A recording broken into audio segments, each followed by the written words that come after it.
Absolutely. I am not arguing that. But the number of times people have come in, if it's going to be a weightlifting injury, more often than not, it is a deficit, dead, RDL, whatever. So that's why once your hips quit moving back, I want you to cut that range of motion off, because you fully lengthen glutes and hamstrings. Anything else is going in the low back. Your erectors are getting plenty of work, right? So I think that's really the main muscles for today to discuss. And then we're on the same page when it comes to things like deficit. To me, it just seems like a gamble that is not necessary when you already are going to nail those target muscles anyway, without going into that range of motion that is arguably going to create a huge, huge vulnerability. So my next exercise typically will be lying, and you'll see it here, but I have a hard time explaining it because I have a hard time putting a label on it. So if you don't see it, but I explain it to you, you might be, I don't know what that is.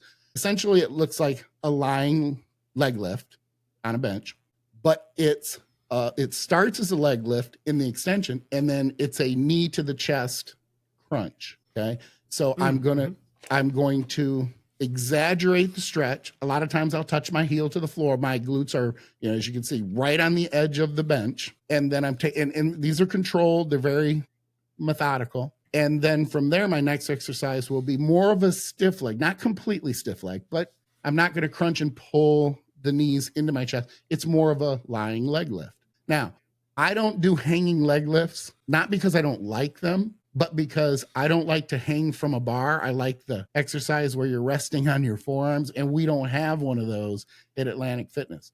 So for me to hang after I train back, my grip is gone. I know there are other options like the elbow sleeves. We don't have those. At the same time, I've used them before, and if you use those after you train back, your back isn't going to hold you very long. You might only last 30 to 45 seconds the first time. You will be blown away when you actually feel your lower abs engage to do that tilt and have to stabilize. So when people go, I could do a 5-minute plank, I'm like, you could do a hip flexor plank. Can you do it correctly? Yeah. Yes. There will be times in office where I have to take a big, strong person and maybe go, we're aiming for just 20 seconds for this set. That's it.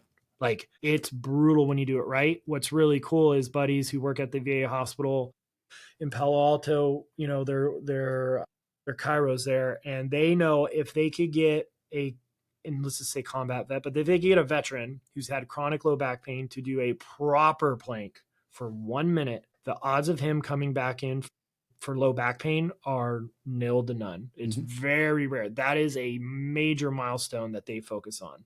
And oftentimes they go, here's your TRX suspension trainer, keep doing your core work. I'll probably never see you again. Like, that's how impactful it is. Now, what if we're going to put arbitrary numbers on it to make a point? I would say that the movement at the shoulder is 80% and the movement of the hip is 20%. Do you find that to be relatively close? My point with those numbers is the movement of the hip is it's going to be subtle in comparison to the amount of movement at the shoulder.